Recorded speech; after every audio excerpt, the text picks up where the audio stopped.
everyone, and welcome back to my channel. This is Glossy Philosophy. My name is Jansen Binman. Make sure that you are subscribed to this channel. Give this video a thumbs up because today I not only have a very special guest, but we are discussing Everything Blithe Spirit by Noel Coward, which is a 1940s farcical play where the first wife comes back and haunts the second wife. Last year I was fortunate enough to play the second wife, Ruth, and I have with me Kate, who played the first wife, Elvira, and we are talking all things character development and feminism in the 1940s and just having some fun talking about being in a play, so stay tuned.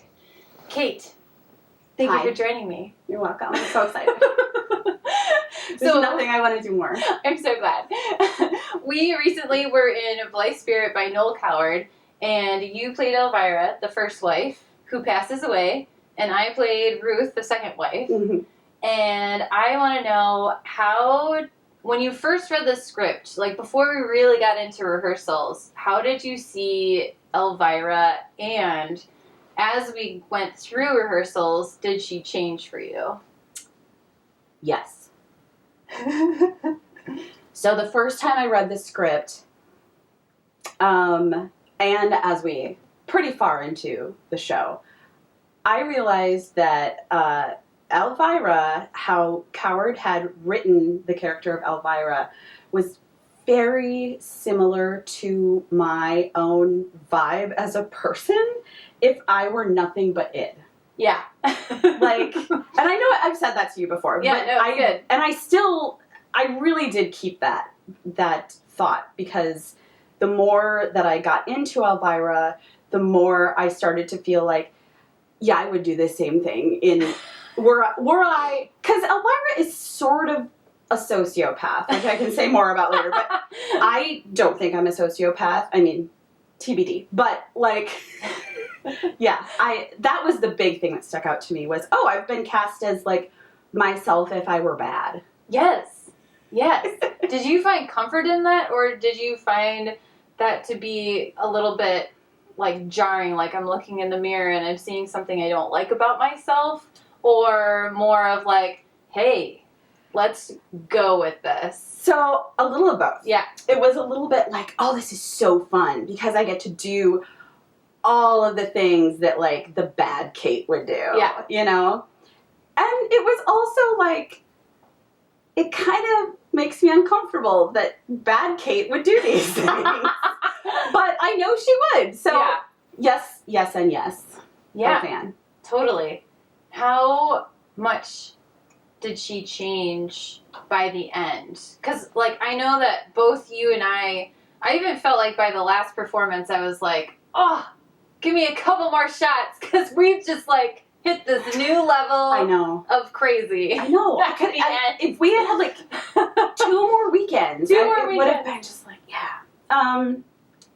So I felt like Elvira came in with one objective, and by the end, she was a hot mess. Mm-hmm. She came in as the dominant one, the confident one, she was ready to obviously kill the main character. Totally. And when she realized at the end, you know, she killed you instead, that deflated her. Yeah. I mean, like, by the time you died, Elvira was sort of, not a shell of what she was, but it was sort of like, she's never been told no in her entire life. Yeah. It is kind of her character. Yeah. And suddenly she couldn't fix this very permanent thing that she'd done. And she didn't know how to handle it because no one ever said no to her. Right. But I felt like that was the vibe by the end of it. Yes. I found that so interesting, and I had not picked up on that until, toward the end of rehearsals, I think, was how much you had to say right away, and then by the time I come back as a ghost, you don't have very many lines anymore. No. What you do say is pretty sassy, but but you don't have like those big monologues anymore. No, that you have with Charles. And yeah, it was a lot of Elvira sort of surveying what was happening with Ruth and Charles in dismay. Yeah. And just kind of watching it spin out of control in, dismay is what would be the best word I can think of.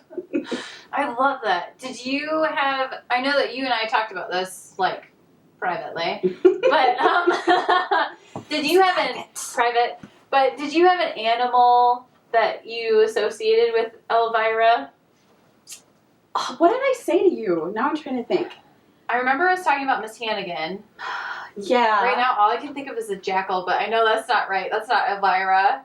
We were kind of, like, on the fence with both of our characters. Like, yeah. Well, what was yours? I my memory. ended up being a snake because Elvira, at some point calls me a snake in the grass, and I thought, I'm just going to take that as I'm going to be kind of a poisonous snake, and I only rear up and if you attack me, but if you're not attacking, then I'm harmless. Now I remember. Yeah. Because I remember you saying snake, and this conversation, I remember saying honey badger. I was like, oh, she's a honey badger, and she wants to go for that snake and rip its head off. I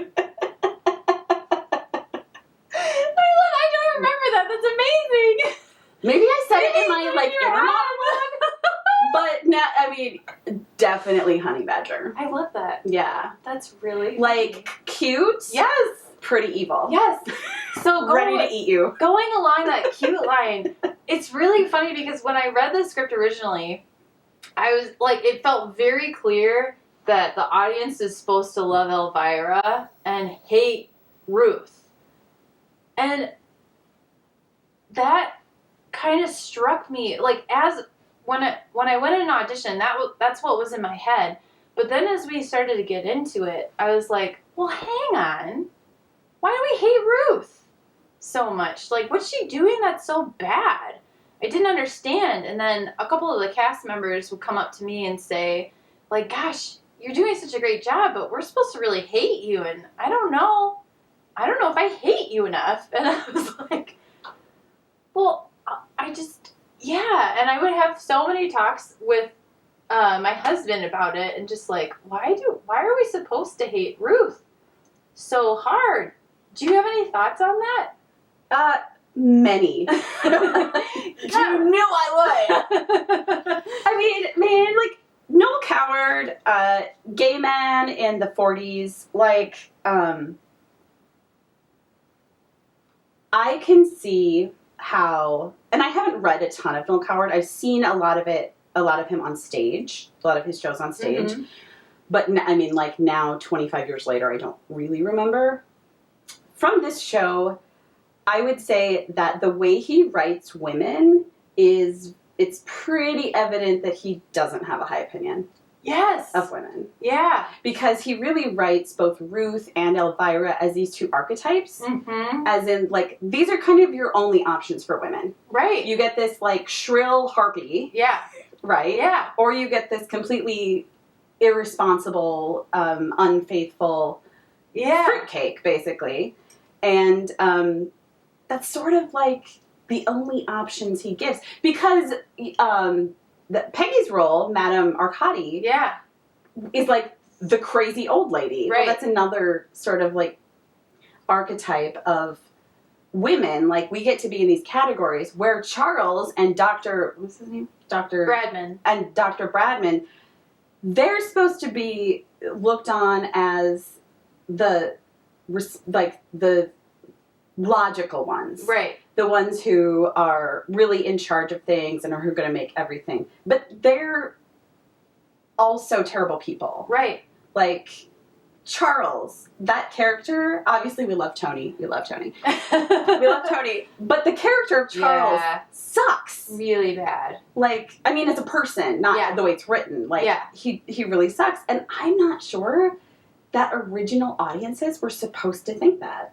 Right. I don't know. No, I agree with you. I totally agree with you.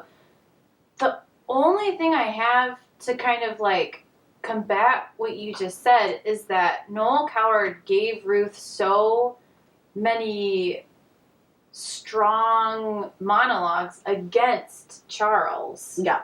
So it feels... Totally true. you know, like, I found myself being really confused because, like, when I'm developing a character, I like to look at what everyone else is saying about them so that it fills in the holes and all that stuff. But also, you have to obviously look at what you're saying as the person.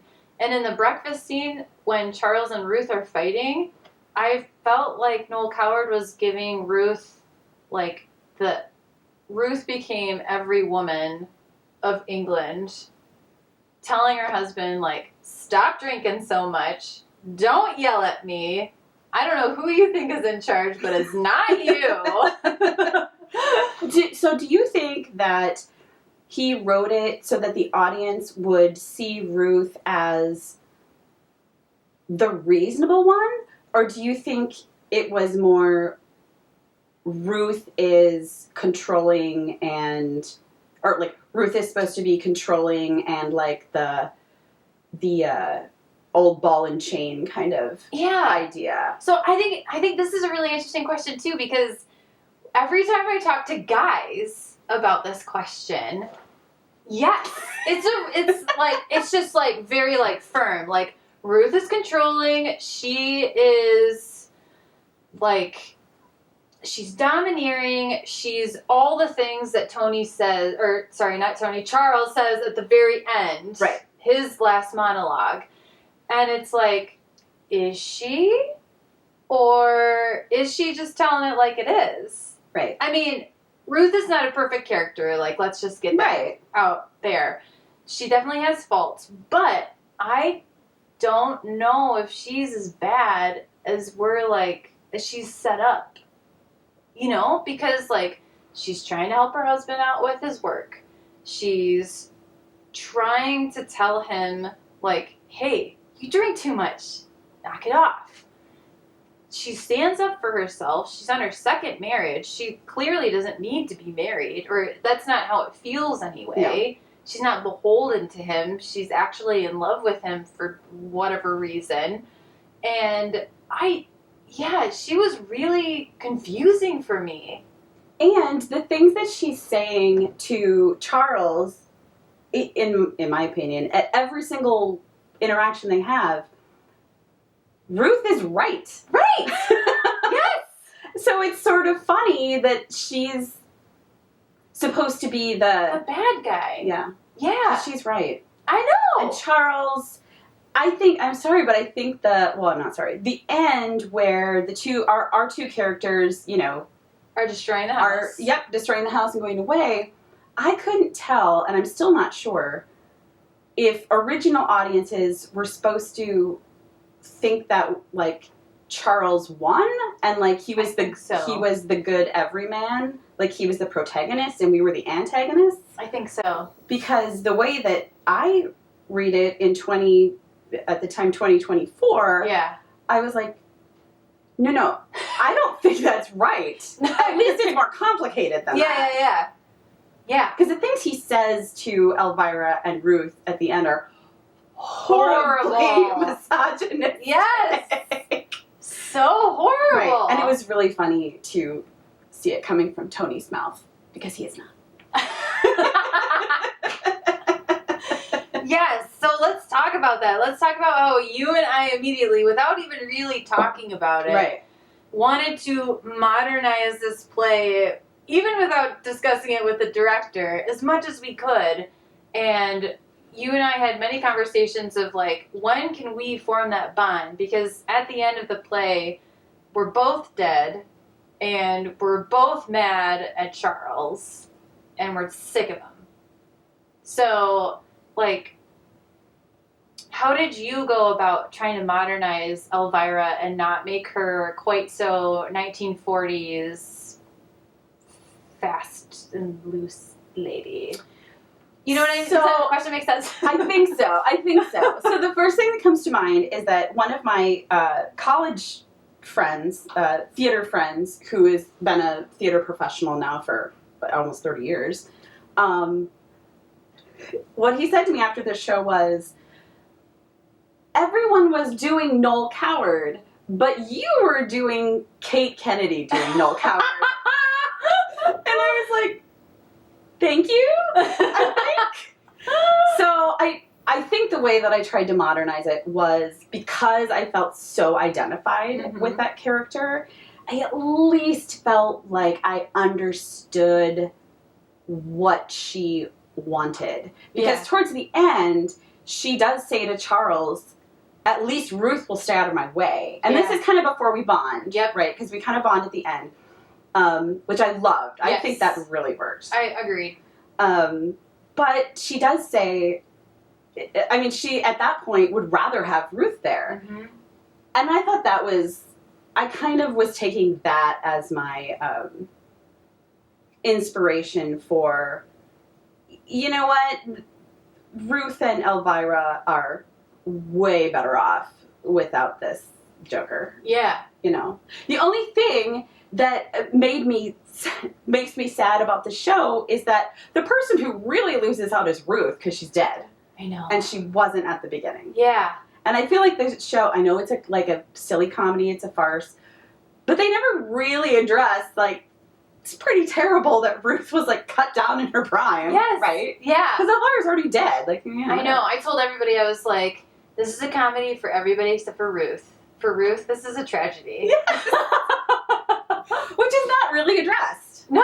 Like, you come back and the play is really written for, like, oh, it's jokes time. Yeah. You know, which is, I mean, the audience seemed to like it. Yeah. So. They liked it a lot. I wish we had Noel Coward here and we could talk to him about it. I know. So I watched the movie from, I think it was the 50s, the 60s maybe, where he helped with Rex Harrison. I mean, so he played Charles originally. Well, that makes sense. Maybe not originally, but he played Charles.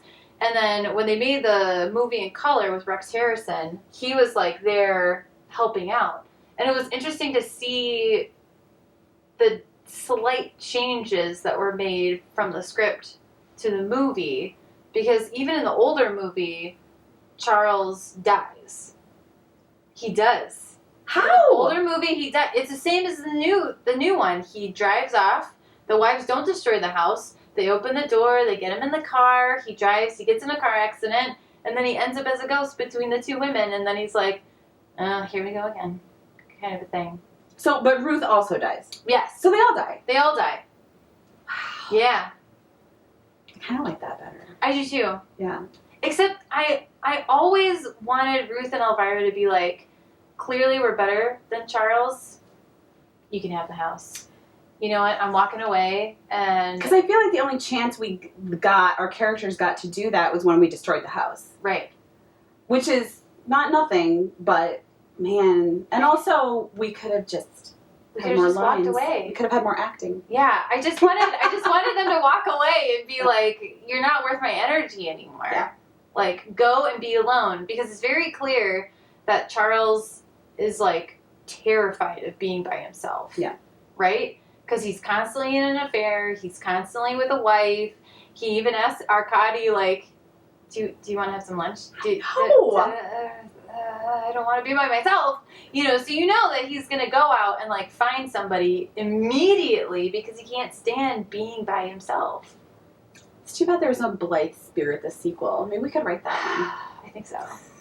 The sequel with no Charles. With no Charles. It's just Ruth and Elvira. I love it.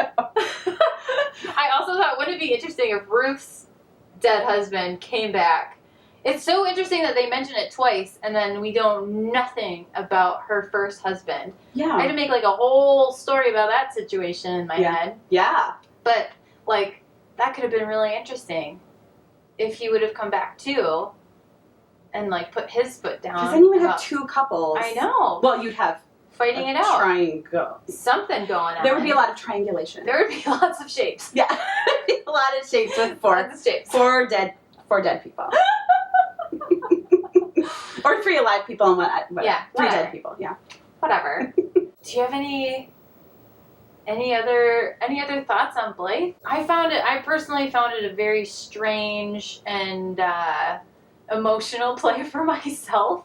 Yeah. Because I felt like Ruth's constant question was, am I good enough just as I am? Because her husband is constantly looking for other things, and she's not stupid. She knows that he's looking around, and maybe he hasn't done anything, but he's looking. And I feel like that has personally been a theme of my life. So that was hard to just like face and deal with. And also the idea of being ignored. So in the beginning of the show, Ruth and Charles talk about Charles's new book called The Unseen. And the Unseen... Which is a great title, by the way. It's a great... First time I heard that one, I was like, oh, that's a great title for it. I know, but it's like, Noel Coward is brilliant because all the women in the show are unseen. Unseen. That was good. Right? Yeah. I didn't make that connection before. Yeah. Oh, that's very good. Because we were very unseen. And I guess, if, like, as far as Elvira goes, I think I am a lot, in real life, I'm a lot older than Not Elvira. a lot. Well, I mean, my point being that if I had played Elvira as a 25-year-old, Yeah. which is a lot younger than me, but if I had played Elvira as a 25-year-old, and I've thought about this, I'm really curious how I would have felt differently about it. Yeah. Because at 45, going through, I have a family, going through a divorce, and looking at this, and looking at Charles Yeah. as a 45-year-old person playing that character, Yeah. it was hard for me to be like, yes, this guy I would come back for.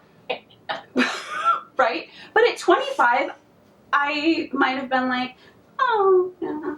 Yeah. I don't know. I know. But I've thought about that a lot. And even how you and Elvira and Charles would speak to each other was so different than how Ruth and Charles spoke to each other. And he used physical violence in your relationship. And as far as we know, there's been no physical violence between Charles and Ruth. Right. Which I thought it was like he was two completely different people.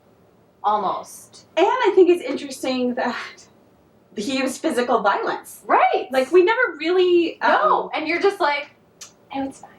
Yeah. I love you so much, Charles. Oh, darling, I didn't mind, really. Yeah. I didn't mind that you hit me with something. Right? Fine. With a pool cue. I know! But not very hard. Yeah. Like, I would like to I see took some someone issue try with that line. Yeah.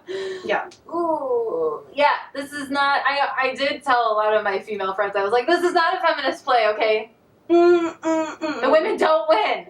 No. We try. We try real hard. And we're not the good guys. I know. Which is fine.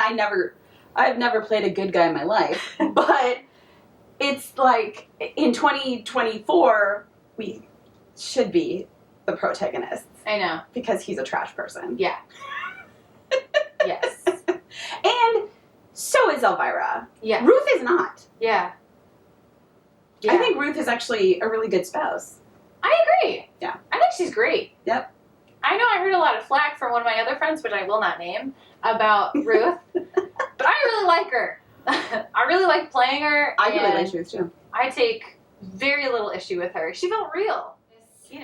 Thank you guys so much for watching this book talk. I really hope you enjoyed Kate and my discussion on feminism and just how to build a character even when you don't enjoy some of the results. If you are reading along with me, I will have all of the rest of 2025's book talks listed below. So make sure that you are following along, as well as all of the previous book talks are going to be listed as well.